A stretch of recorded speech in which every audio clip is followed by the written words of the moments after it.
Welcome to the Chain Out Podcast with your hosts, Jeremy and Daryl. Hey, everybody. Welcome to Season 2, Episode 69 of the Chain Out Podcast.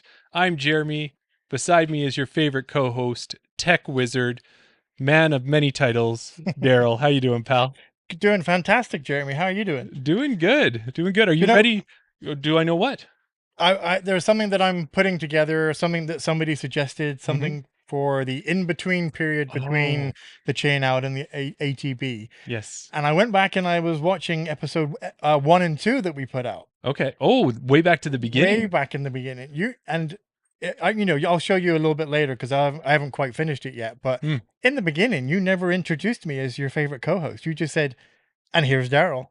Oh, yeah. So it's just interesting to see how that grew over the time. I think what it is, like you've grown on me over time, that kind of thing. And at the beginning, I was not everyone's cup of tea, but I'll grow on you. I was hedging my bets just in case there was going to be another co-host. But now we know it's solid. You are the best co-host, and I'm glad because I make this happen. Yeah, exactly. Well, speaking of making things happen, we made another Chain Out battle happen over the weekend, Daryl, and I think this is all you, man. These Chain Out battle updates. Oh, you think so? I do. I think so. It's only because when I first checked, and I just happened to check at the right time, that we were, I think it was 29 and 29 or 30 and 30. Right. 29 and 29 with 9 draws. So we were dead even, but we did get a chance to go out again this weekend. We went out to Hermitage. We seem to be going Hermitage a lot, but that's just because it's a nice, easy course to play. Sonia likes to play that more than Rundle. Rundle can be a little bit demanding, especially in the wintertime. Yeah. It also makes us feel good about ourselves. Usually we can kind of score in that just under par or right around par from the short. Yeah, exactly. Yeah, well, we had some good weather, so we had to get out there, take advantage of it. Mm-hmm. I'm just reading your notes here because you've kind of done a synopsis on the event. It says, Daryl took the lead after hole 1, but we exchanged the lead a few times and were tied after 9 holes. Do you remember that? I do. Started the back. Well, if you remember, I had an unbelievable putt on hole 6. You had a huge like a 50-foot putt, 40-foot putt. I know it was in circle 2. Mm-hmm. So I'll come to that part in a second. Okay. So we were tied after 9 holes. Started the back 9 strong. We both birdied Wally's Way, hole 10, which we've mentioned before is, the triple mando, the triple double. Yes. 3 sets of double mandos, which I think seem to struggle on. I do. If people have watched any of our videos on that hole, I miss at least one of the mandos every time. Yeah. But we both parked that one. I went first. Yeah. I parked it. You stepped up and parked it even closer than me, which kept the pressure on me. I'll admit that. But it all came down to hole 18. You're saying I had a 1-stroke lead. Jeremy had the opportunity to get the par to put the pressure back on me and maybe go to a playoff. And I would say this was like true riveting MA40 type challenge where it's like neck and neck. Can Jeremy get this one? Can he get that last stroke on Daryl? No, I'm just trying to build it up for everybody else just so that they really get the feel of what we do when we're up against the wall and it's time to compete. You had the opportunity to push it to get the par to maybe go to a playoff. But he did not convert. No, I did not. Daryl won by 1 stroke. And I wanted to mention this because I also had a big putt on 14. Right. So I had 2 big throw-ins. Yes. So they were lucky that they went in. So if I missed those 2 putts, which happens 9 times out of 10, it would have been your game. But I just happened to convert those 2 big putts. Yeah. And you would think this whole last hole convert thing, it would have been like, I got the birdie, but Daryl got the birdie as well. So he beat me by 1, or we both got pars. No, this was a bogey fest. So it was who could get the most. Okay, don't take that part. Yeah, well, that's what I'm saying. That's that heated, exciting MA40 stuff. So, but now, because since that time that I checked, I now have a 3-round lead. I've got 32 wins. Jeremy's got 29, and we still have those 9 ties. 70 rounds total we've played together. That's right. You're the highest in my U-Disc. Most rounds played is you. Yeah. Followed closely by Mark Thompson. It'd be interesting to ask the chat, and maybe we can ask this to our special guest. Who is your disc golf nemesis? Who do you play with the most? Who is that person that you're having that bit of a battle with? To answer your question, Sam, tee pads are excellent. They're in good condition. Maybe not so much right now with the little bit of extra snow that we had, but big shout out to Uncle Steve Gatsky over at Rundle, to the Maverick at Rundle. Maverick for keeping the pads clean. They went out there with the ice shovels, ice picks, kept them clean all winter long. So pads are looking good. Well, and we've also too, so that's kind of our update on the chain out battle. If we're going to do another one and somebody wants to watch it for one reason or another. Well, I was thinking actually maybe next time we play, we record some of it. Well, we just do kind of like an Instagram post after every hole. Oh, okay, Jeremy, +1, -1. Yeah. That sort of thing. That's cool. I like it. And speaking of Instagram, as I like to segue almost everything these days, it feels like. Good for the segues. We have gotten the news that some of our listeners have won some more prizes. Yeah. And with that, we have seen that the Chris Hartman discs have made it out. They did. And very quite happily, too. It looked like probably a very, very big smile on that person's face. 2 people won. Yeah. So that's good. But that's not the only giveaway we have. We're kind of running out of the guest giveaways at the moment, but we do have our 350 subscriber giveaway, and we've hit 350 subscribers. So this wonderfully live animated item that Daryl is holding, as opposed to the stationary pictures that we had. Exactly. You probably can't hear me. That's okay. But what we've got is we've got an Edga stamped pig. We have a Hobson-Heiser warship, and then we've got a Dina Dies disc, a beautiful Brave. We got birdie beads, a custom chain out mini, and then also a goat towel there as well.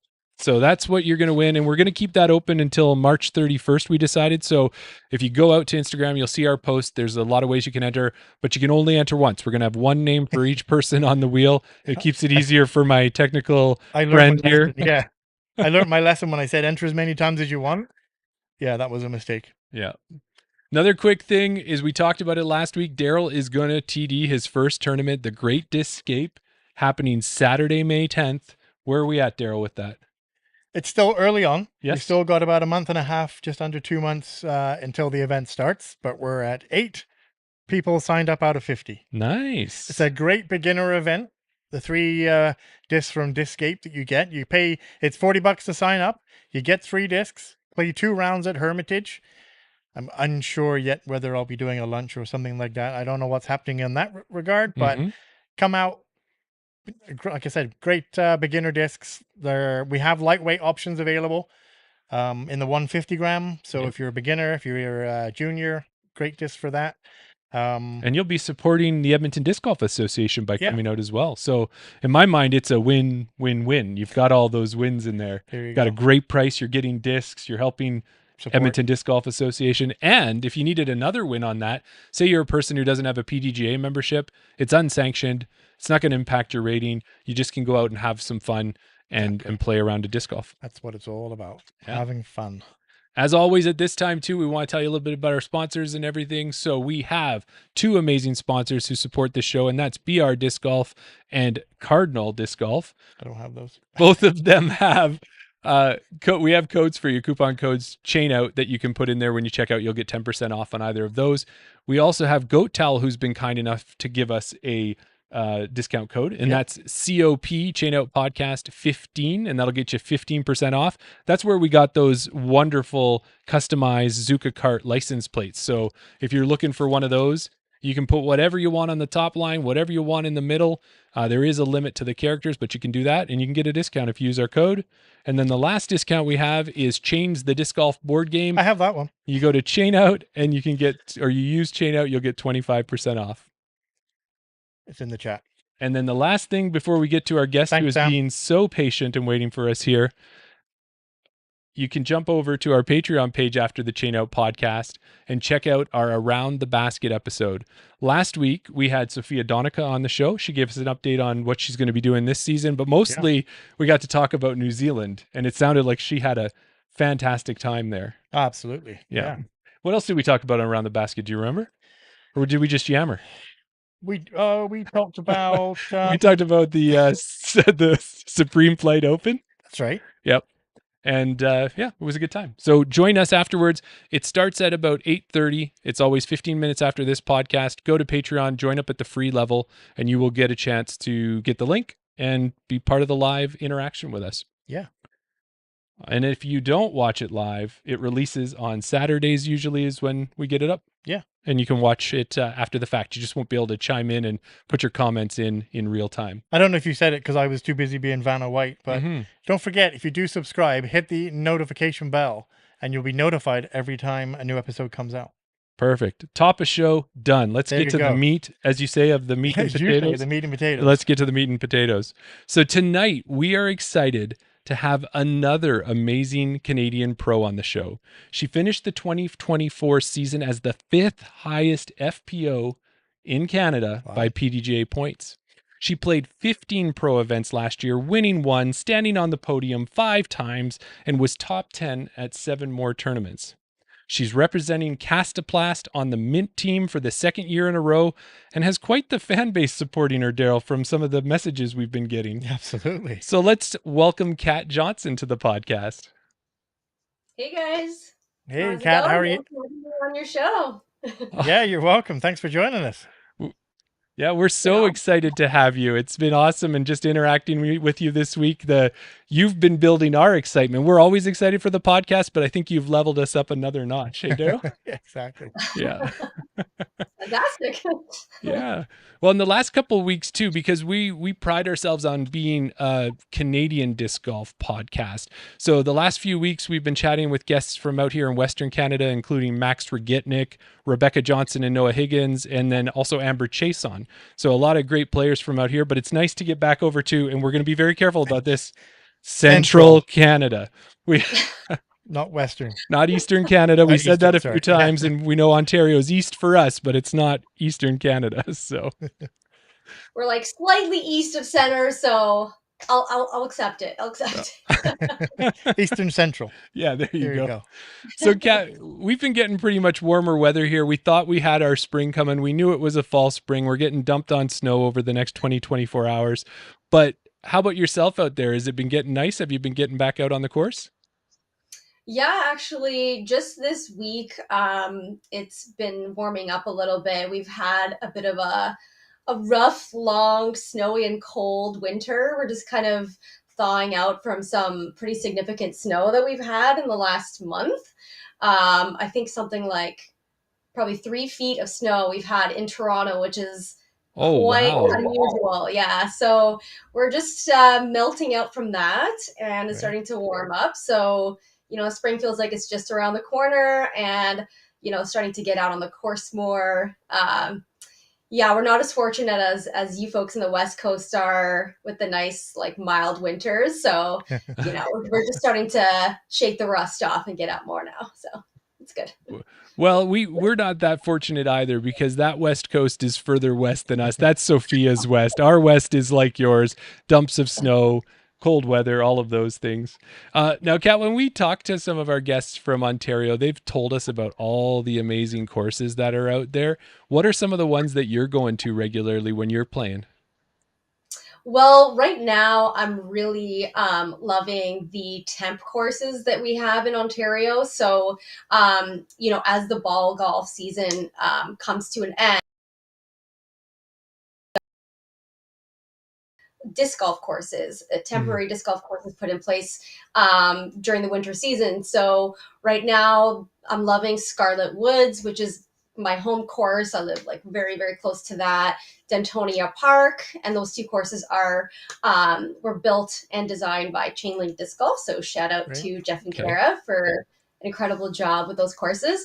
I also really, really love King's Forest out in Hamilton. I believe that's Chris Oz's course. Yes. Again, on a ball golf course, quite beautiful, just in the mountains, lots of elevation, just a beautiful variety of shots, and it's just a very fun course.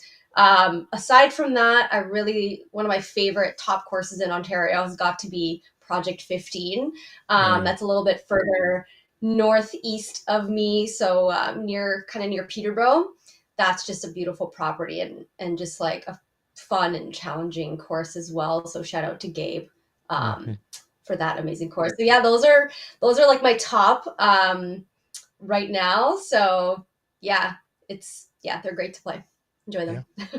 Yeah, that's awesome. And you mentioned Project 15, and Gabe is definitely on our guest list. We've had some scheduling issues. He plays a lot of hockey on Wednesday nights at this time. But once he wraps that up, he's going to get on the show, and we can't wait to hear about it. He's been such a great supporter, and we're excited once we get a chance to go out to Nationals. We'll get a chance to play the course for the first time. Yes. So, yeah. Yeah, so hopefully I'll meet you guys when you come out for that. Oh, we will definitely like to make that happen for sure. Well, Kat, when we start our episodes, we like to find out how our guests got into disc golf. But what I don't do is I don't just say, how'd you get into disc golf? I create some big convoluted origin story for you. And I usually base it on a movie, and it may be very, very loosely tied to your origin story. So our listeners will guess what movie I'm making here, and then it gives you time to think about your answers. So if you're ready, we're going to get started on that one. Let's do it. All right. Well, Kat, maybe as a child you were always looking for something fun to do. You had quite the imagination, but sometimes it would just run out and you would be bored. One of these days you heard a knock on the door, and there stood a perfect stranger wearing a tall hat and holding a bag of frisbees. They promised a day full of fun, and you said, "Meow, you're talking." You threw frisbees above, around, and through the entire house.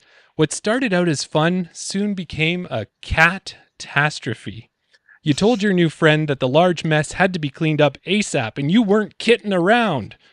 Luckily, your new friend put things back to right quickly and disappeared. They left behind a disc, and you've been throwing ever since. Now that can't be how you got into disc golf, so why don't you tell us how it really happened? Oh my gosh, how did you know? That was just spot on. I guess you saved me some time there. I'm actually embarrassed I don't know the movie you're referring to. Like, it's killing me. But I guess if your guess is going on, I don't want to. Well, we can put the guess up there. I think we might have it. There we go. So Dr. Seuss's The Cat in the Hat, they made a movie out of it. I haven't seen that one. I love, Dr. Seuss, and you would think I would remember that, but no, haven't seen that one. But no, I've been playing disc golf for about 10 years now. And the way I got into it was I was just taking a stroll in a park in Toronto called ETC with my husband, and we noticed these strange looking metal baskets. And when we got home, we like Googled it, looked it up, and discovered this other frisbee-based sport called disc golf. And at the time, I'd been playing ultimate frisbee for quite some time, so already, into flying discs. And so next time my husband and I came back, we brought our ultimate discs, and to nobody's surprise, we enjoyed it.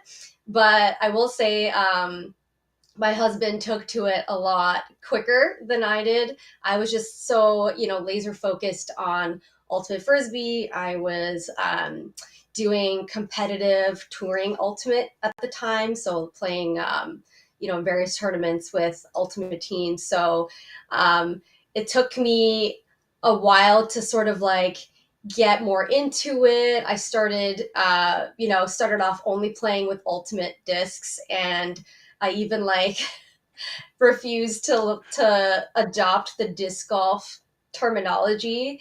I would kind of instead of hyzer, I would use inside out. Instead of anhyzer, I would use outside in. And yeah, I don't know why. I was just very, resistant to it. Maybe I was just trying to be funny, but yeah, slowly my friends and my husband lent me some real discs, and I started to learn them and get a bit better with my game. And even 1 year decided to play a tournament, my first tournament back in 2016, which was the Ontario Women's Disc Golf Championship out at Bronte. And I really enjoyed it. And I think that was kind of put a little planted a seed in my mind. But still ultimate always took precedence. But, as I kept playing more and more often, less recreationally, and more, every weekend I'd want to go out and play, and I'd want to play kind of in colder temperatures through the winter. And I noticed that my husband and my friends were all starting to play tournaments. And so, that kind of lit a fire within me and like piqued my interest and got me into thinking like, hey, maybe I should, try some tournaments out next year. So that winter, I decided that I was going to try to take my disc golf game to the next level. I got my PDGA number, and this just so happened to be the winter of 2019, 2020. And as you know, in 2020, there was this thing called the COVID-19 pandemic, and that essentially shut everything down and shut Ultimate Frisbee down. And it was just a coincidence. And I was able to, really focus in on disc golf and playing more often. And, once, there was like the brief shutdown and the lockdowns, but once those lifted and tournaments started back up, that's when I, started playing, like competing in disc golf and in FA1. And I haven't looked back ever since. That's awesome. Yeah. Now, you'd mentioned there a little bit about Ultimate, and I'm wondering if you were so resistant to give up those Ultimate discs, when you finally got some discs that were smaller, was your like putting, did that just instantly raise your game, that fact alone, that the disc was that much smaller when you used a disc golf disc?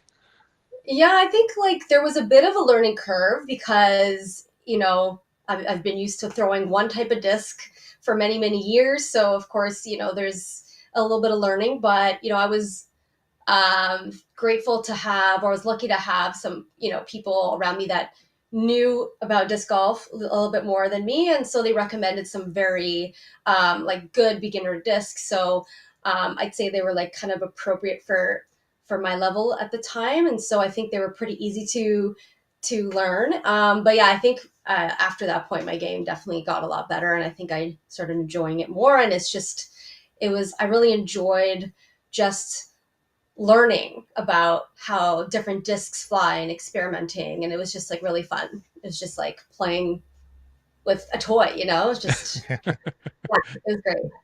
Yeah, it's funny because Sam just brought up a funny question in the chat. We've spoken to a few people that have started in Ultimate, progressed their way into disc golf, and we always hear the same thing: is that they, their first round. Even Dina in the chat said her first few rounds was with an Ultra Star. But Sam asked the question: has there ever been any? Well, I kind of paraphrasing, but what about if disc golfers went the other way into Ultimate? Can they play Ultimate with destroyers? Oh my god, that would be extremely painful. I will say, not ideal. Would be very. I feel like it would be very dangerous, like in terms of reading a disc as it flies in the air to try to catch it. I mean, I would call that, if people played Ultimate Frisbee with a destroyer, I would just call that extreme Frisbee, because that would just be bodies flying left and right, hands being chopped off. Like, that would be wild. We've got disc golf, we've got Ultimate, we've got Guts, we've got double Discord, we got all the. How about we just start Ultimate Frisbee? That's right. Yeah, I think Guts would be about as close as you're getting if you're throwing destroyers at each other. Oh goodness, yeah, Guts with a destroyer would be just a whole other. Yeah. It would live up to its name, that disc, at that point. Yeah, exactly. Well, Kat, also, now I always have to preface this. I say I'm really good at doing my research, or pretty good at doing my research. Daryl says I'm good at snooping and stalking. So it's kind of throws it either way. But I saw with your Ultimate days, I wanted you to maybe tell us a little bit about Spanglish and what's that all about? Well, Spanglish is a Venezuelan-based ultimate women's masters ultimate frisbee team. Women's masters is basically anyone age 30 or up and identifies as a female can be on the team. And so this is a team that I went to the World Masters Ultimate Frisbee Championships in Limerick, Ireland. I think it was 2022. Okay. Oh my gosh, I don't even remember at this point. Like, I don't know what time is anymore, but yeah. So that was a really, really cool experience. My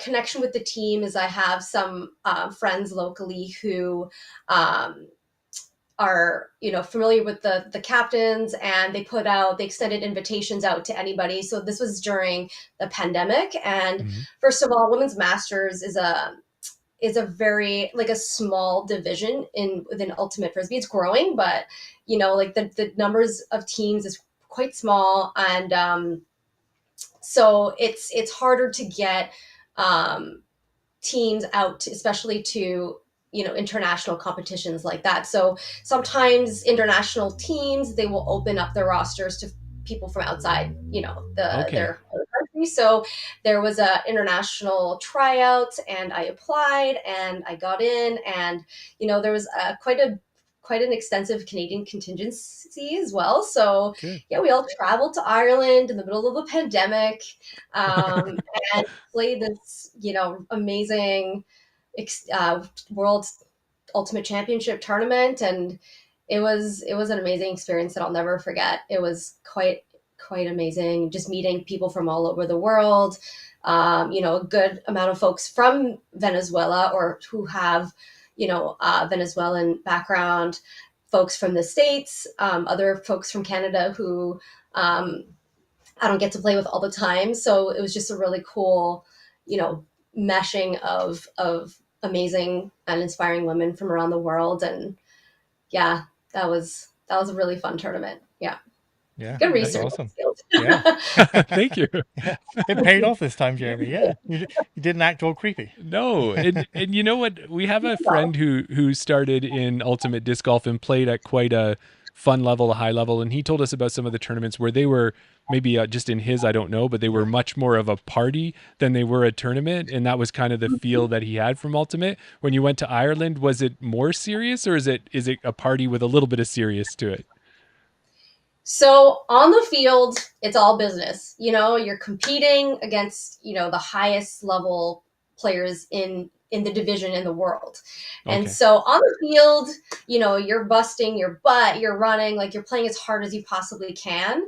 Off the field, boy, ultimate frisbee players know how to play. So, I mean, it was a little strange with the pandemic because that kind of dampened things a little bit, but my experience with other ultimate frisbee tournaments, like there's quite a lively party scene, and just those folks know how to have fun. And I've definitely been to, like, there's the tournaments that are known to be the party tournaments, and then there's like the the serious high level competitions that just happen to have really fun parties and like player events and things like that. So I will say it's a really good mix, and you can have both. You can have high level and you can have fun. So that's what I love about ultimate. I think our buddy Mark didn't play at that level, Jeremy. I think he was just talking about local league play, and I think he mentioned that a couple of tournaments that he had been entered into, they were sponsored by Fireball. So there was talk of filling water pistols up with Fireball and squirting it at the crowd and things like that. So yeah, things got a little more serious when you're at the Worlds. Exactly, World's Masters. I think take it a little bit more seriously than that. But I just wanted to jump back to last year, if I can. Last year, you put out a great post called 2024 by the Numbers. Me and Jeremy did an end-of-year review where we looked at our highest rounds, but we really love how deep you dove into all of this. And by your own acknowledgement, you nerd out and crunch the numbers. So you came up with 20 stats. What were some of your favorites that you're most proud of? Most proud of, well, I guess just how many, top 10 podium finishes I managed to have last year. But I think, kind of an underrated stat is just how much I was able to travel last year, just like how many miles I covered. It was an especially, big season for traveling. So my husband and I ended up going to our first tournament of the year was Samui Swine in Thailand, on Koh Samui Island. And then on our way back home from Thailand, we also had a long stopover in Japan where we were able to check out a disc golf course there just in between flights. So that was really awesome. And then I believe like just about a month after that, I got to travel to Austin, Texas to play USWDBC. And then just in general, I think we drive plenty to travel to play tournaments all over. Usually Ontario. Sometimes we cross the border and play some tournaments in the States. So yeah, we did a lot of traveling, lots of mileage on the credit card, but it's okay. I have a Fleets card, which gets me free travel. So it just all cyclical. That's the way to do it. Yeah. I just want to kind of reiterate and give you the exact numbers what you put out there. 13 cities, 3 countries, 2 continents, and get this, Jeremy, 37,860 kilometers traveled. Oh, that is insane. Is that around the world once, or I don't know how much it is? Yeah. Twice? I think the diameter, or maybe once. I think the diameter of the Earth is like 15,000. Okay, now I don't know if it's miles or kilometers. If anyone in the chat knows, feel free to chime in. There you go. Somebody will work it out. 37,000 kilometers. What's the diameter of the Earth? But that's quite amazing. Even if it's one time around the Earth, that's still pretty amazing. I mean, just the one trip to Thailand is basically like halfway across the world and back. So yeah, there you go. It must be. Feels like it with all the flights we took. Yeah. One of the other stats that you put out that kind of caught my eye was that you had 2 934 rated rounds. Right. Yeah. That was, I didn't realize it in the moment, like when it was happening, but yeah, I just happened to have like 2 of my highest rated rounds were both the same rating. So yeah, that's a fun one. Yeah. Would that be the highest rating that you've shot? No, I've shot, I think my highest ever was 958. I believe it was last year at Foxwood Open. Last year or 2 years ago at Foxwood Open. So 20K-ish. Okay, that's the diameter. Okay. So yeah, definitely more than one trip around the world. Yeah. But yeah, so Foxwood Open, I think that was where I shot my highest round of my career. So hoping to break that this year. Fingers crossed. Wow. That'll be awesome. Yeah. Fantastic. And you mentioned going to Koh Samui and playing, that's Terry Miller's course, I think, if I remember right, that is on the island there. He did purchase it, I think, back last year. He had just purchased it, or it was in the process of purchasing it. So yeah, that is Terry Miller's course now. That's very cool. He was there. Yeah. Got to meet him, and he was a super nice guy. So with that too, did you find, is that a pretty amazing course? Like if I'm trying to do some vacation planning and I'm like, where's a nice warm place to go and maybe get a little disc golf in there? Is that one of the places I should put on my list? Well, I think you should absolutely, make the trip to Koh Samui, make the trip to that disc golf course. Just, you can't beat the setting. It's just like a tropical paradise. The course is very fun. It's like, it's a short but technical course. They did a great job at making it challenging, given that the holes are kind of like shorter than maybe some of the courses we're used to in Canada, because they do use they merely make use of a smaller space. I think it's on a former coconut tree plantation, something like that. Right. But there's lots of coconut trees, palm trees, and lots of trees to weave around, lots of OB. It is a very fun course. There are some longer holes, but I think probably on average, I want to say it's about 250 feet per hole. Yeah, something like that. But don't let that fool you. And very, very technical, lots of specific lines you have to hit, lots of obstacles in the way. Yeah, it's definitely worth the trip. I highly recommend it. Nice. Well, and that's the thing, Kat, is everyone can throw 250. Well, not everyone, but a lot of people can throw 250 when you're inside a dome like we have here in the winter, and there's no wind and there's nothing in your way. But as soon as you get onto a course and you put some palm trees in the way and some, maybe a little bit of humidity, add that to the factor, everything changes. Yeah. And then so like you had mentioned there, you were kind of leading right into some of the questions we were having prepared. So like this is just a great symbiotic relationship going on here. It's flowing so good. It's on the same wavelength. Yes. Well, you had been at USW DGC, and when you were there, you got a chance to go all the way down from Canada down to play, and I think that was at Sprinkle Valley, if I remember. Yes. It was that one? Yep. So all the way down to the Texas area there, and you got to play with Chantel Badinsky, Shelly May Lai, and Lauren Butler to start the tournament. So how was it to go all the way down to Texas to play with one of your home province rivals? Oh my gosh, it's amazing. I love getting to travel and meet up with Chantel, play tournaments with her. I think we both really enjoy playing together, especially in a tournament setting. Like I think it really helps both of our games and puts us more like at ease, and it just makes it just that much more of a fun atmosphere. So like I will gladly travel any distance to play with Chantel, and Lauren's a great gal as well. I've played a couple of tournaments with her, and she's just a hoot. So, and Shelly May is just a sweetheart. So, I mean, it's just getting to travel and play tournaments all over like Canada, North America is just so great because you get to meet so many amazing people. Because often I play a lot of tournaments in Ontario, and it's often the same like couple people, which is great. I absolutely love all my fellow FPO competitors here in Ontario, but it's super nice to just like, meet someone brand new and get to see other, different playing styles. And yeah, I really, really enjoy it. Yeah. Yeah. Well, I was at Nationals in Clearwater, BC this past year, and Lauren was up playing in the FPO there, and I got a chance to meet her and chat with her. We did a drive together, too, to get from one course to the other, and just so nice, the nicest person. And then I saw in my research when you were posting some of the things, and you posted one of your posts, and I think she was quick to chime in and said, please come down to the States so I can play with you. So sounds like you two struck up a pretty good friendship.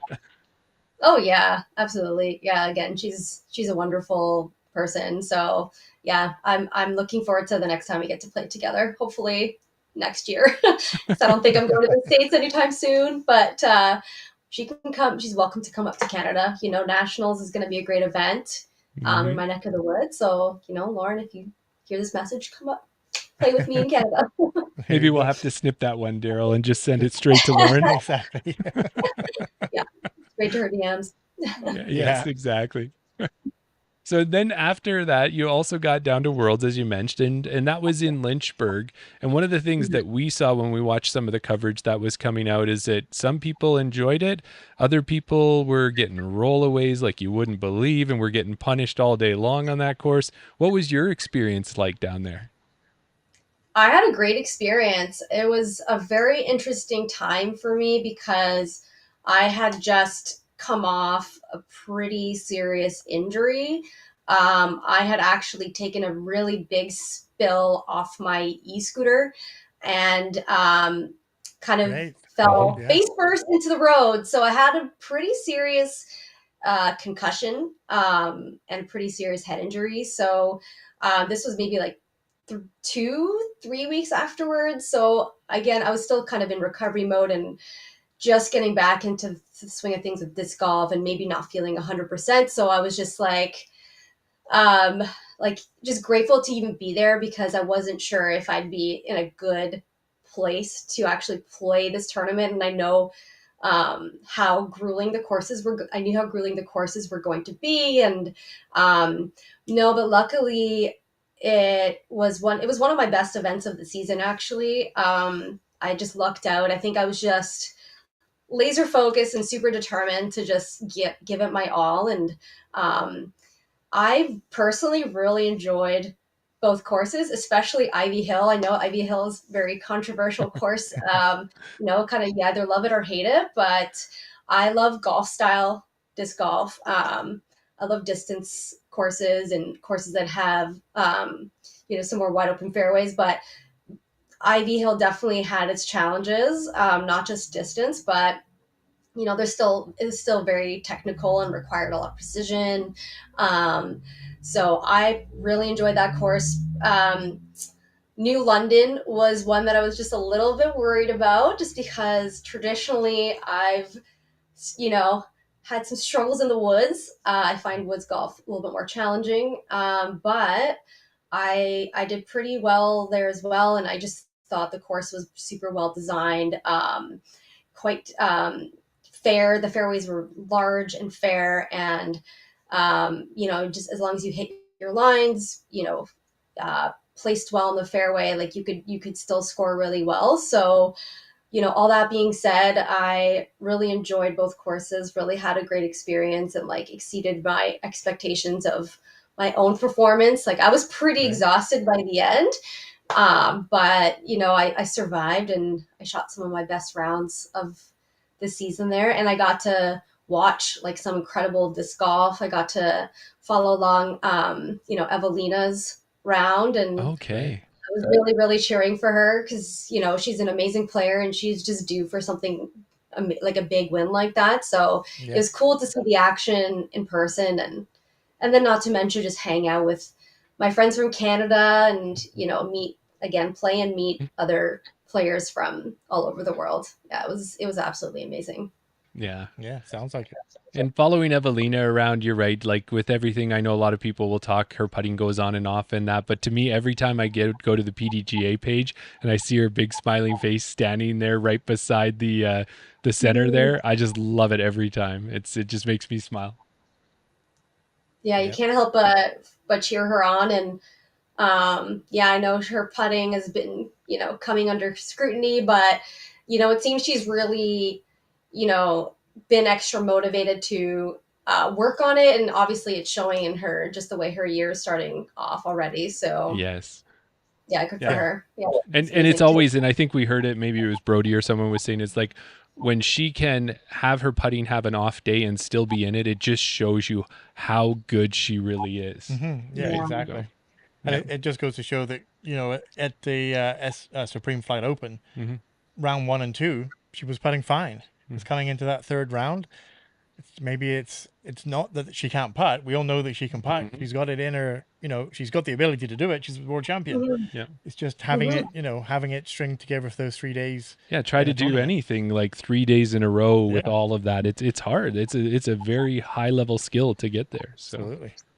But, yeah, that kind of gave you a bit of close to your not a close to your season, but that gives you a little bit of your 2024 season. And then as we get into the off season, which is kind of wrapping up here, Daryl and I, we've both been trying to start the year off right. We've been trying to eat well. We've trying to get ourselves into fighting shape. We're in a shape. We're not sure if it's fighting shape yet. We were talking about that earlier when I had this written in there. I'm like, can we really say we're in fighting shape yet? We're getting there. We're on our way. But you likened it to Russian nesting dolls. Yes. You started off at the outside, and now you're going down. You're slowly going down each time. That's right. We'll work on the shape after. We're just getting the smaller part first. There you go. So, but with that said, as we go into an off season, what does an off season look like for you? How did you prepare for the year this year? I saw you were doing putting leagues. Do you incorporate like strength workouts so that you're ready for this season? Or do you just take some time off and relax? Like, what does your off season look like? Because we could use some advice is the main part we're asking you. I mean, I don't know if I would take advice from me personally, but this off season has been a little bit different for me. So usually I do like to prepare as much as possible. Like in past seasons, I've done some disc golf specific training, strength and conditioning, lots of like putting in the basement. But, this off season has been a bit of a roller coaster for me personally. Just between having, like a pretty serious injury in the family to, having to put my cat down, and like it's been quite rough for me personally. So I haven't really been able to focus on disc golf as much, and couple that with like our winter has been cold, snowy, and it's been really hard to get out on the course. But I'm trying my best, and I've done the putting league, I've done as much disc golf as possible, and even went to had a chance to go to Puerto Rico and play some disc golf there. So I just take my mind off, other things. But, this hasn't been I don't feel like the most prepared for my season. Like mentally I'm there, and I know like I can just jump back into it once I just get a few more reps in. But, I feel like I'm still transitioning, like still in my off season, even though I have a tournament this week or 2 tournaments this weekend. I'm still in that transition, just using that as a bit of a segue into when the real like meat of the season starts. Yes. So yeah. I mean, that's, practice how you, what do they say? Practice how you win. Practice how you play. Practice how you play. So, yes, you can put what you want in the basement. You can do all that sort of stuff. But when you're out playing, that's where it really shines, right? So, starting off with two tournaments in a weekend, that's going to be baptism by fire. There, you're going to know how that's right. Yeah, you're going to know what your game is like. Yeah. We'll really see if I'm ready. I've also been playing. I forgot to mention we have GTA Cup here. Okay. So it's kind of like club-based team match play challenges. So there's several clubs. So we have the Toronto Island Club, we have the Bronte Club, we have White Spruce, and we have Team Edge. And so we all every couple weeks we travel to each home course, and we play against each other various rounds of doubles, various iterations of doubles. And so that is kind of like another fun thing to do in the off season. It keeps the game sharp, keeps the a competitive mindset still there. So, that is another way that, you can prepare for the disc golf season. So I've been doing that. I love that idea. And one of the things with one of the many hats that Daryl wears, he's on our Edmonton Disc Golf Association board this year. So anytime we have an idea like this, we can just whisper in his ear. Hopefully he takes it back to a meeting. So Daryl, let's get a greater Edmonton area match play doubles type thing going too. We can have St. Albert versus other places, that type of thing. St. Albert's the one you're worried about, right? St. Albert versus the world. That's right. Yeah, okay. Ooh. Is that the club to beat in your area? Well, it's where I live. I don't know if it's the club to beat. We have some great players. I don't know if I can say I'm one of them, but I'd have a good time. That's for sure. Yeah, and that's what it's all about. Yeah, exactly. That's what it's all about. Exactly. Well, with that too, as we get into the actual season, when we have a pro on like yourself, Daryl and I, we're AM40s right now, right? We can use all the help we can get. So if you've got anything that's maybe a little tip that you could throw out, our listeners would probably love it too, whether it's in what one of your tips is to playing tournaments or helping with training or how to do a practice round. Is there any tip when people ask you that you've got and it's just a go-to good one? That's a great question. I mean, there's a lot of things that come to mind, like with tournaments. So the main thing is try not to treat it like try not to make it bigger than it needs to be in your mind. Just treat it like a regular round because, a lot of people like myself, we get nervous and we start to get in our heads. And when we get in our heads, we don't play like ourselves. So we kind of, even inadvertently, we kind of tense up, we stiffen up, and our throws and putts don't go as they normally do. So if you just try to trick your mind into thinking that you're just playing a regular round with your friends, then I think tournaments will feel a lot easier and you'll have a lot more fun. And as a result, your game is just going to be a lot better. Yeah. No, that is exactly what I've said to you, that was meant to be my mindset going into this year. That's how I was going to treat tournaments. I was going to just relax. When we normally play tournaments, we're always like, okay, I can do good at this tournament. If I nail this hole, if I get off to a good start, and you put all this pressure on yourself, but if you can just relax and say, I'm just going out for a regular round of golf. Okay, there might be some other people that I'm playing with as well, but taking into that mindset, and then I said to you this last weekend that we played, previously when we had played ball golf together, or separately, but when we used to play ball golf, we said that it was always around hole 15 or 16 that we played our best, because at that point you're like, the round's over. You kind of relax a little bit in those last 3 or 4 holes. When I used to play, they were always my best, because I was like, just relax, it's over now. And then you get to hole 18 and you're like, why couldn't I have done that? Why couldn't I have been in that mindset on hole 1? So that's definitely the way that I was going to try and look into play like that this year. Yeah. Well, and with Daryl saying that, and he might not have believed in himself, but now that you've reinforced that message, Kat, I think we can both take it to heart and maybe put it into practice this year. Yeah, hopefully. Believe in yourselves. Yeah. Well, speaking of this year, let's move on to 2025 because you recently just put out your tour schedule on Instagram. So let's talk a little bit about that. Yeah, and we would say is that your posts, your decision-making skills, and your organization skills are spot on. As a person who wants everything figured out myself and to know exactly what's going to happen, it's like you did it perfectly. I was looking at him like, I'm not that. I want to be that organized, Daryl, and that's what I want. Right. But I'm not there. Kat's there. I'm not there. But I just get so excited in the off season. Like I just look forward to the upcoming season. So when the schedules get released, when all the TDs start planning out for the year, I just can't help myself. I start looking at what events are happening, and I start figuring out my plans.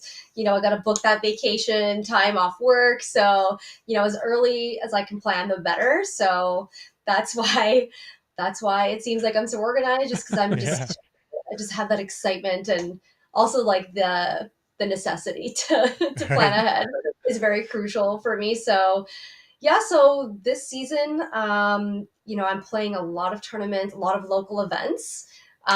We do have so many tournaments, amazing tournaments in Ontario to choose from.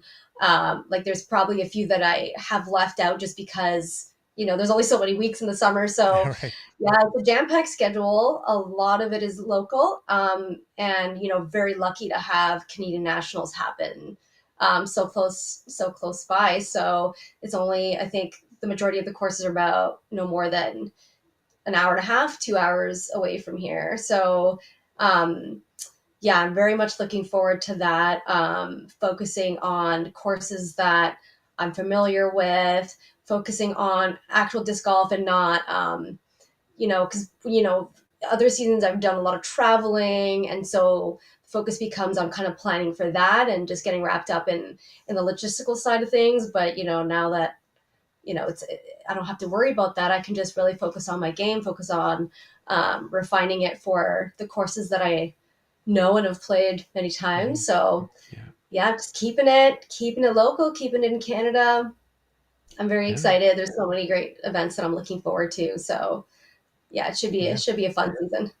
Well, that's amazing. And I think we might have already established one of the reasons is now that we know, and we've done our math, we've had our listeners help, and it's about 20,000-ish kilometers around the world, and you did it twice in 1 year. I think you should limit it to once in 1 year. So now you got to take a year off just to get back to normal.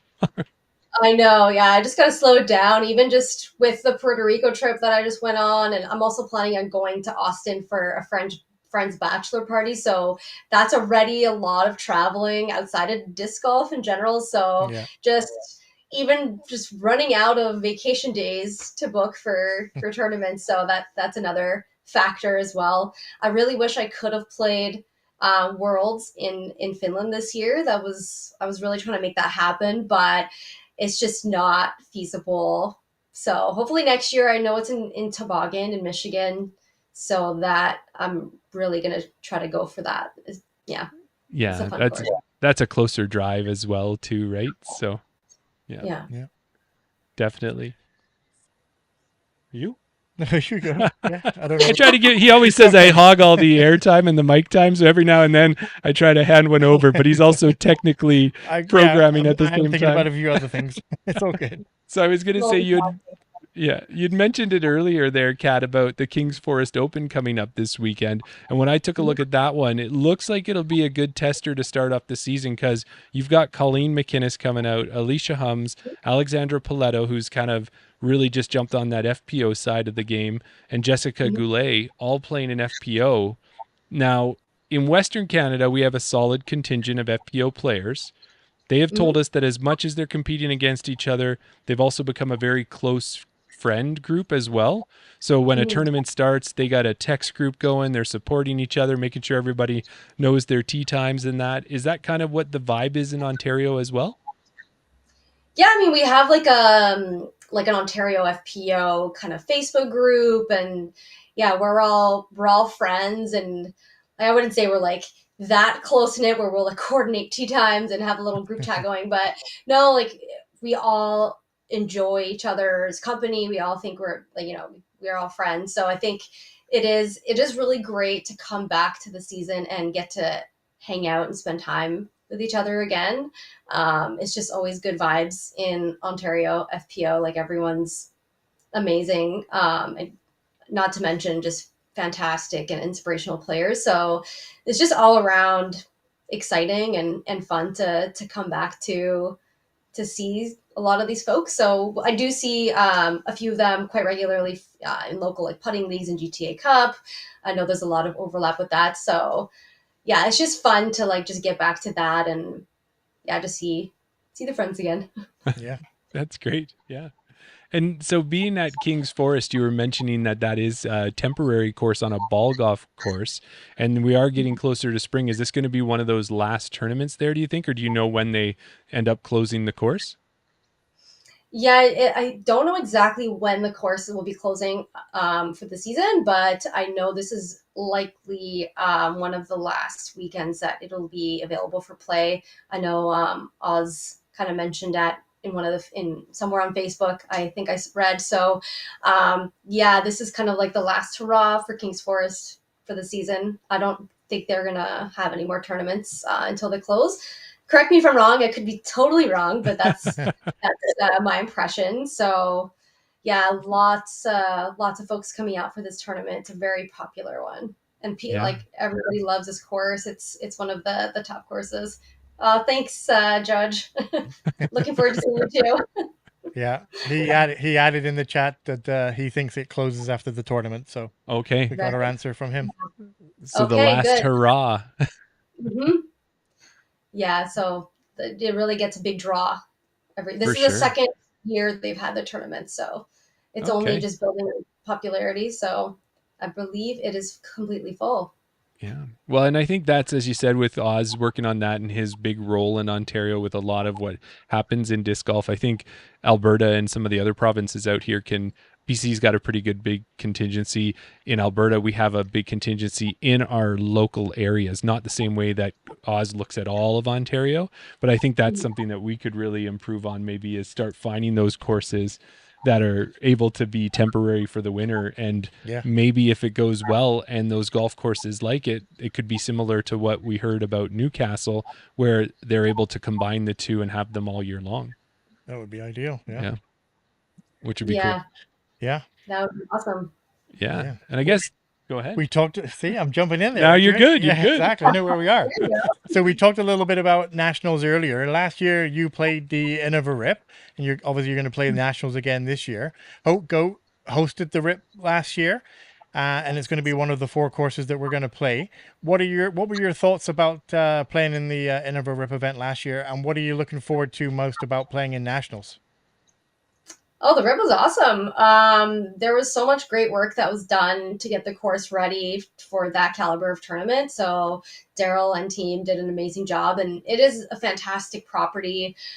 Very cool, with all the goats and the alpacas and the pigs and just all the farm animals. But it's on top of that, it's just a huge, vast, and beautiful course, and there's just a really great mix of open long holes with lots of elevation, and then you have the shorter technical holes, and it's just a really great mix of basically throw any kind of shot on that course, like use your whole bag.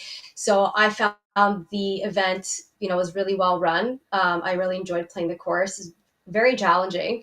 There's lots of OB and just lots of obstacles and challenges on there. So I think it's a very good course to be included in the roster for Canadian Nationals. So I am looking forward to going back to playing that course. And obviously Project 15, like I mentioned, is one of my favorite courses in Ontario. And so I'm so excited to get to play that course, especially for that high level of a competition. I'm excited for more people to get to check out and play that course, because it's private, so it doesn't normally see like huge volumes of people. So I'm excited for Gabe to be able to showcase his work to more people, and obviously selfishly for myself because I just love playing that course so much, and it's it's pretty close to where my husband's cottage is, so it's just a very short drive. So I just know it's going to be a very lovely weekend, and we also get to play, FPO gets to play Newcastle, and obviously that group of course, the owners of the course are just fantastic and put so much love and care into that course. It's just so, I think I dubbed it in one of my other posts, like Ontario's most charming course. There's just so many adorable touches and really cool features to that course. And it's also very fun. So I'm looking forward to playing all three of those courses. It's going to be really fun. Yeah. There's two things I want to ask you. One was kind of a throwback to a question that we had on when we interviewed Martin Hendel quite a few episodes ago. We were talking to him, and he said something about that there was a lot of forced OB, and you mentioned it there about being a lot of OB at Haute Goat. Mm-hmm. Do you like OB for like when it's not natural OB? Like, do you like that forced OB line? It depends on the course. For some courses, I think it's necessary just to bring in an additional challenge to the hole, but it really depends, like hole by hole.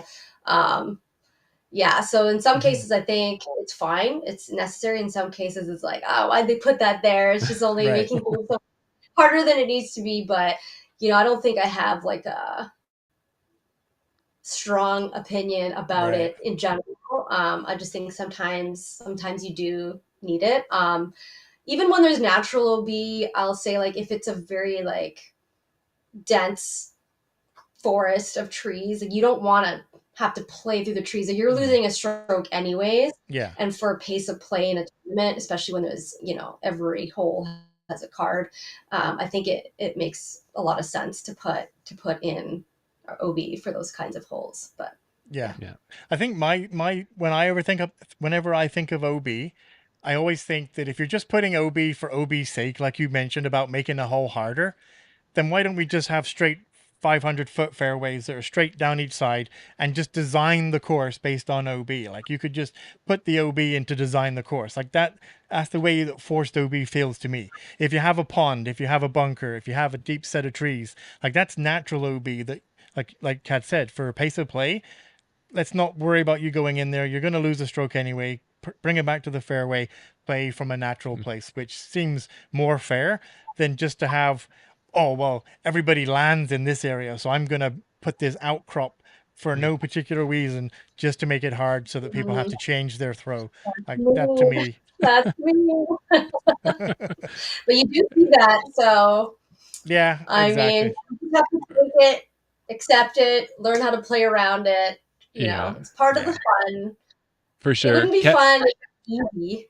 No, I think one of my favorite ones is one of our TDs. What they did is they drew an OB line, and then I think they made a spot probably just a little bigger than a disc. They made the OB line go out and around, so it's like there's no way you're really landing in that spot, but if you did, you'd be OB.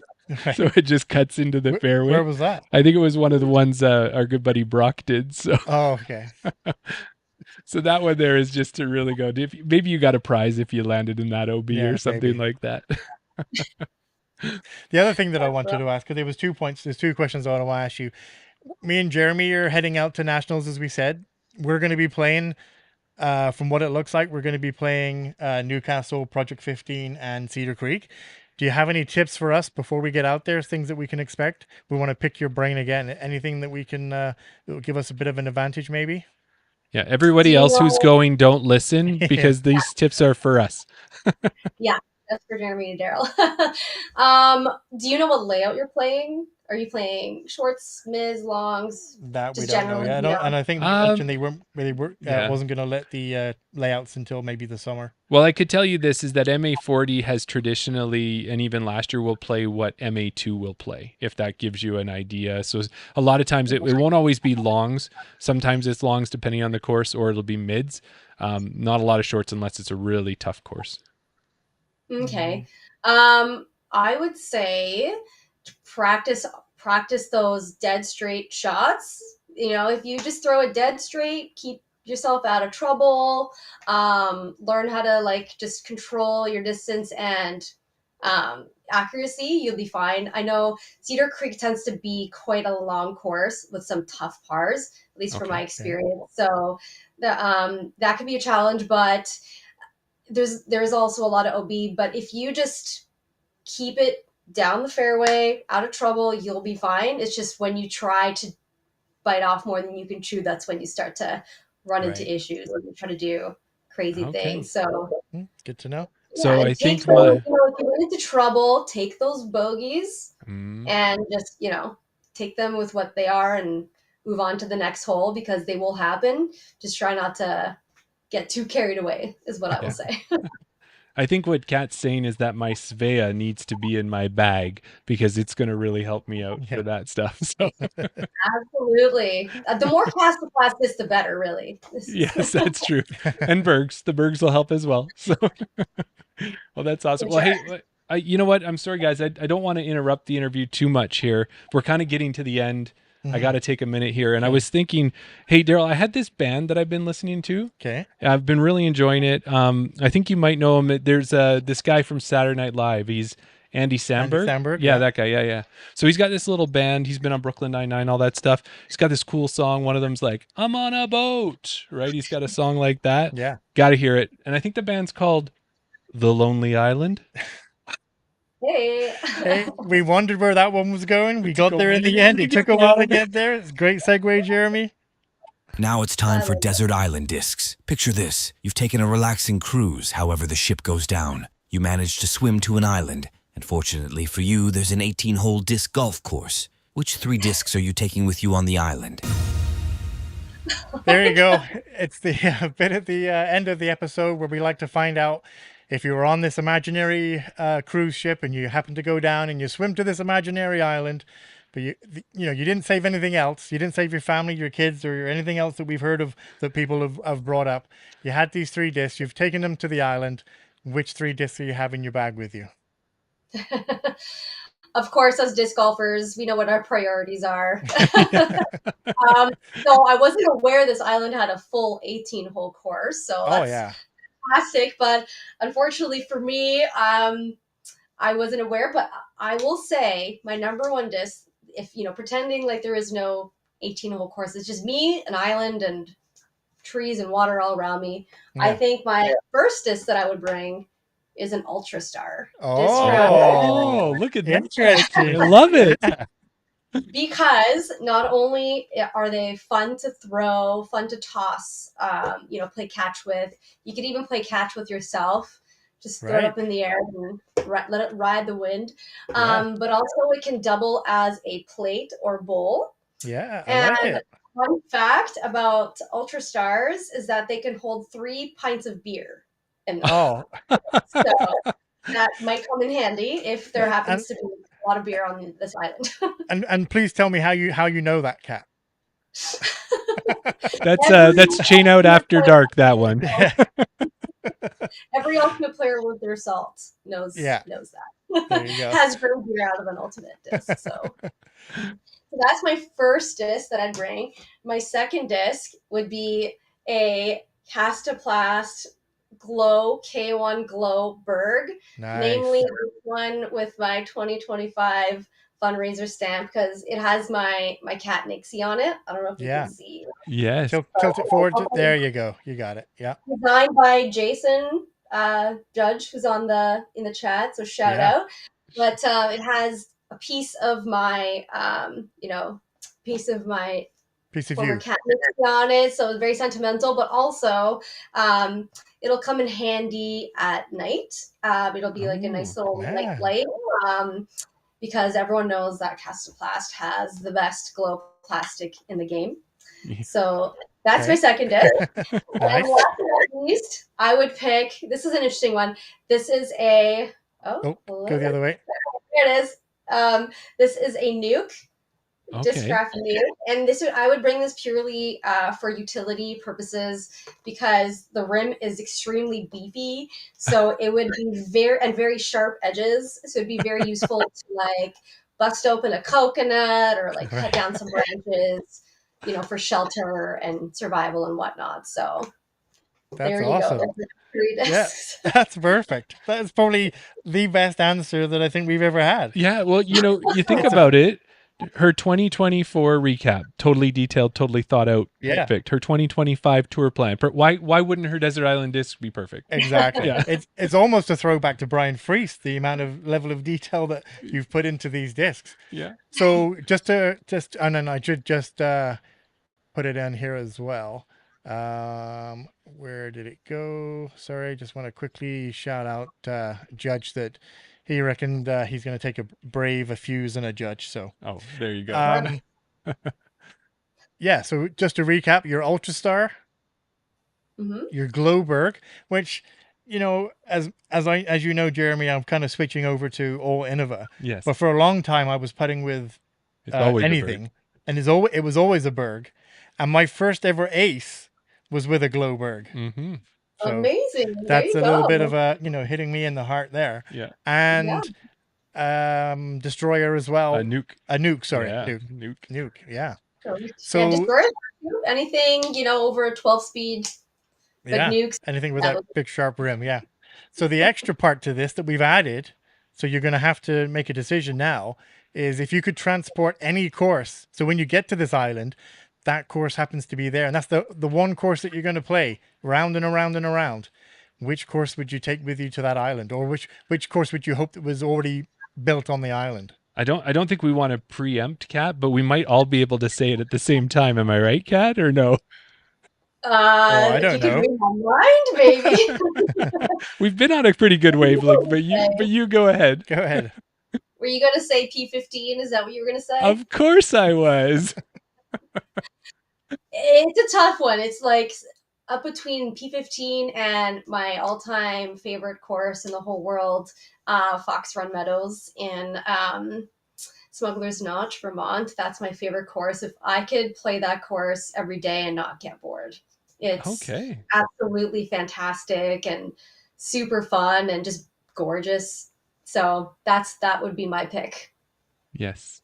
And we've heard lots of good things about that area and the courses out there. And I know all the pros who go out there talk highly of it, whether they play well at it or they don't, they still say it's a great course, right? So yeah, absolutely. Yeah. One of the world's top courses. So for sure. Yeah. Well, Kat, we don't want to let you go either without getting a chance to shout out your sponsors for this year. And I think maybe you might be wearing a little bit of it there. So did you want to give them a quick shout out too and tell us about what you're doing with your sponsors this year? Absolutely. So shout out to Kastaplast, Team Kastaplast Mint. That's my main sponsor of the year. Kastaplast is a fantastic company based out of Sweden. Their plastic is incredible. It both looks and feels amazing in the hand. They have fantastic, clean and elegant designs, and just so many unique kinds of iconic molds, such as the Berg. Everybody bags a Berg, or everyone, if you don't, you need to. So, they're just fantastic people and just a great team. I know there's lots of fellow Canadians on the team with me this year. So shout out to everyone on the Kastaplast Mint team. I also wanted to shout out my lovable gang of goons over at T3, as well as my dear friends Andy and Christina with Queer Disc Golf. Yes. Not only are they amazing people, but they're doing some amazing and important work, especially in this climate that we're living in now. So big shout out to them. Shout out to all my ladies at the Toronto Women's Disc Golf Club. Very excited to get the season underway in the spring. And last but not least, I just wanted to shout out my husband, Cody, and all my friends, family, and supporters.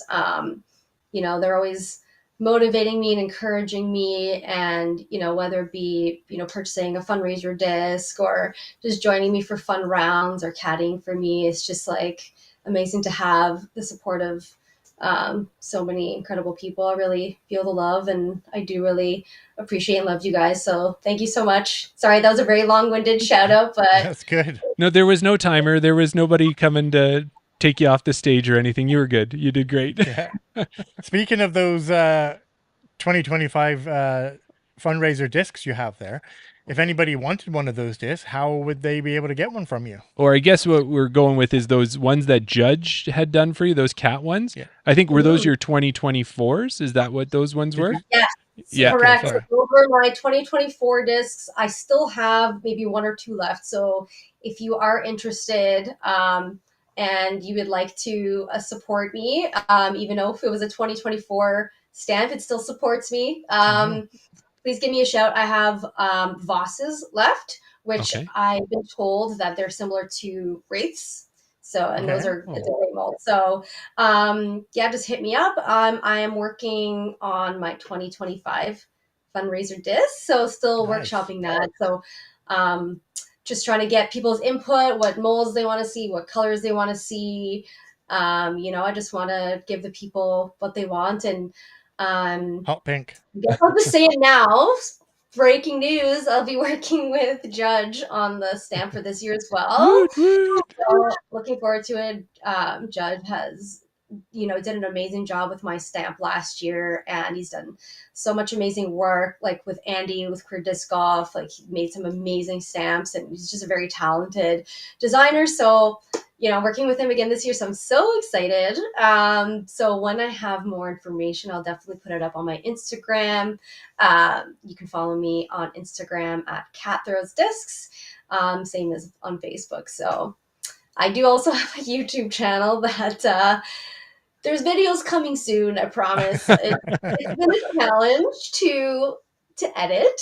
I've been working on a draft for my second video for a whole year, and technology problems. I've lost the files and got them back, and I lost them again. So it's just been a struggle. So please bear with me while I get my channel up underway. I have several videos filmed already. So yeah, they should be fun. A little sneak peek into, my experience in Thailand, as well as, checking out the course that I played in Japan, as well as some other fun videos. So yeah, that's the whole spiel. That's a little breaking news sneak preview for my disc this year, and as well as some other things you can expect from my social media. So yeah, that's awesome. Well, as Daryl was saying, if you're looking for some suggestions on colors, hot pink is always one that I actually have a lot of pink and purple in my bag. I love it. It's easy to find. It looks great. And if you got a Svea, make sure you let me know, because I'll definitely put another one of those in my bag for sure. Okay, good to know. That's a really popular disc. It's a really good one. So I'll take that into consideration for sure. Well, thank you. Well, Kat, we appreciate you joining us tonight. We look forward to seeing you at Nationals, and we may see you before that, because we do a Canadian A-tier fantasy show, where what we do is we try, after the tournament is over, we'll get the tournament director on, and we'll get the MPO winner and the FPO winner. So you know what? Soon enough, Foxwood or one of those ones, we might have you right back on. Yeah, hoping to be back on very soon, and very looking forward to seeing you guys in Nationals. And thank you guys so much again for having me on your show. It was awesome. Absolutely, our pleasure. Thank you for taking the time. Thanks so much, guys. Okay, have a good night. See you later. See you, Kat. Bye. Well, Daryl, after talking to Max last week, right? We talked to Max Forgetnik. Yeah. I had mentioned that we had interviewed the top 5 Canadian MPOs for 2024, right? Yeah. So after talking to Kat tonight, we've now chatted with the top 10 Canadian FPOs from 2024. That's amazing. And I think we, I don't, no offense to anyone else we've interviewed. Yeah. But, they say you save the best for last. I think we did pretty good there on that one. Absolutely. And I think they're all the best. I know. We keep saying the guests keep getting better and better. I mean, I don't know if it's just the fact that we're getting better and better at interviewing them, or the guests are getting better. Or they're getting better at dealing with us as interviewees or something maybe like that's that. what it is. No, but that was awesome. I really enjoyed chatting with Kat. And that's part of, I was already excited to go to Nationals, and I've told you, I love playing disc golf. That's a big thing for me. I want to play well. I want to try to improve my game in that, but going and getting to meet these people, to see, just how great our FPO and MPO and our Canadian content really is in disc golf, and it's not something that we always see on the Disc Golf Network or anything like that, but that's why I'm glad we can get a chance to talk to them and hopefully introduce them to people who don't know about them yet. Absolutely. Yeah. And I would even go as far to say, I mean, I don't put me on the spot right now. I haven't had a time to go looking back through the list, but easily in the top 3 of Desert Island discs. Oh, I don't even think you have to look back to say that. It's for sure. The amount of detail and thought that went into those discs, and knowing the 3 pints of beer, 3 pints of beer, and even picking something, going outside the box. I mean, like I say, it started off as putter, mid-range, and driver. That's what everybody had to pick. Yeah. Tim Plamondon blew that out of the water. He said, "Screw you guys, I'm picking 3 Firebirds," or 2 Firebirds and a Firefly is what he ended up picking. So that's where the crack started it started to go on its different path. Like I said, we had Brian Freese, who may or may not have seen any episodes and decided to go the same route, kind of using I forget what. I think it was a glitch. It was a glitch for a bowl and something that he could have food in. He picked the Michelin was because it was the sharpest disc that he knew that he could chop down trees with, I think is what he was saying. So I always say he was going to catch a fish or something and he needed a way to prepare it, and that was what it was. Exactly. Yeah. But yeah, that was awesome. Yeah. Well, thank you at this point for listening to the episode. And at this point, if you haven't subscribed to us on YouTube, what are you doing? Get over there and subscribe, hit that bell, listen to that. Hey, look at me. Do I sound like I almost try to sound like the cool guy there. Hey, yeah. Hit like, subscribe. You betcha. Comment. You can follow us on Instagram as well. Put out your comments, tag us in posts. We love all of that. And if you've done all that and you want to support us more anywhere else, they can follow us at Chain Out Podcast. Yeah, that's true. Just thought I'd put that out there as well. Yeah. And if you want to support us a little more, you can head over to Patreon. We've got different levels there that you can go to and join us, and you can join us at a free level if you want. You want to support us one time, you can check out our link tree and you can buy us a beer. We always enjoy that. And yeah. If you do go over to Patreon/Chain Out, sign up for a free tier, you will get access to the latest post, which will give you a link to our Around the Basket episode, which will be happening 15 minutes roughly after this episode, where tonight we're going to be talking to a very special guest. Yes. Mr. Casey Hannemeyer will be on the podcast talking all about his new sponsor, his tournament plans for 2025, hopefully. So head over to Patreon, sign up for a free tier, and you can be in. If you don't want to sign up for a free tier, you want to wait till the weekend, and that Around the Basket episode will be released on Saturday. That's right. And one of the other things is we're going to go wicca old school. We are going to do a course review, something we haven't done in a long time. So we've got one of our Alberta courses. We're going to tell you all about it. And Daryl, how are we going to end this one? We can't wait to see you as well, Judge. I think that's what can we call him, Judge? I think so. Yeah, okay. I think you prefer to. Prefer? Okay, yeah. I mean, as much as I like throwing over, there is a little thing in my heart that says it's for the Berg. And I know you throw a Berg, or you have thrown a Berg. Oh, I've got like 3 or 4 of them. Yeah.